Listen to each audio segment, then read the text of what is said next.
गेल्या 2 दिवसांपासून सुरू असलेल्या मुसळधार पावसाने मानखुर्द परिसरात काळाचा घाला घातला।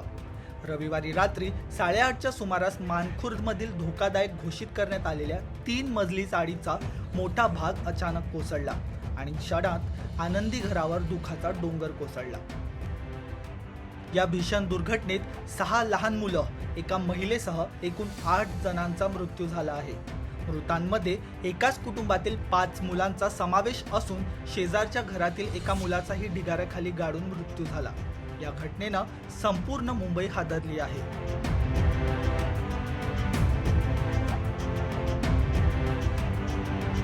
मिळालेल्या माहितीनुसार ही चाळ अत्यंत धोकादायक असल्यानं महापालिका प्रशासनाने यापूर्वीच ती रिकामी करण्याची नोटीस बजावली होती।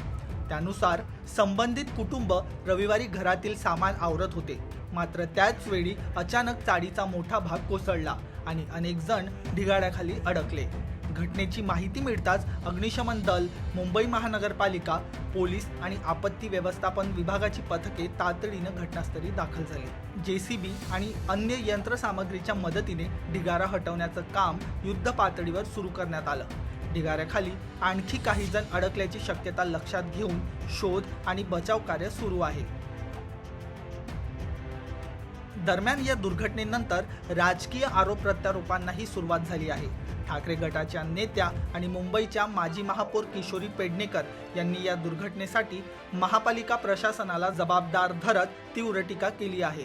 धोकादायक इमारती रिकाम्या करण्याच्या प्रक्रियेत हलगर्जीपणा झाल्याचा आरोप त्यांनी केला।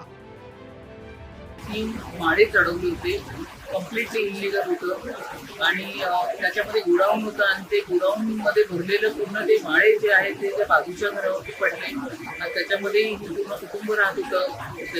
लेडी होती, तिची 4 मुलं आणि शेजारची अजून 2 मुलं। अशा पद्धतीने 8:30 वाजता ही अतिशय भयंकर अशी घटना त्या ठिकाणी घडली। संपूर्ण माळे जे आहेत ते त्याच्यावरती पडलेले आहेत। सगळ्यांना त्या रेस्क्यू करण्याचं काम केलं, पण कोणी वाचलं नाहीये त्याच्यामध्ये।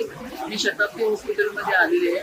पूर्ण कुटुंब त्या लेडी आहेत, त्यांची 3 मुलं आणि अजून शेजारची 2 मुलं, एकूण 6 जण या ठिकाणी। एक जे आहे ते त्यांना राजावाडीला ऍडमिट केलेलं आहे। संपूर्ण वस्तुस्थिती समजून घेतली या ठिकाणी कलेक्टर आणि त्या ठिकाणी अशा पद्धतीने संपूर्ण इलिगल एकावर एक अशी माळे त्या ठिकाणी चढवले जातात। माळे नाही म्हणता येणार, घरावरती घर असं त्या ठिकाणी केलं जातं। स्थानिक आमदार अबू आझमी पण माझ्याबरोबर आता आतमध्ये होते, शताब्दी रुग्णालयामध्ये आलेली आहे। त्या कुटुंबियांना भेटले मी या ठिकाणी, पण अतिशय वाईट घटना घडलेली आहे।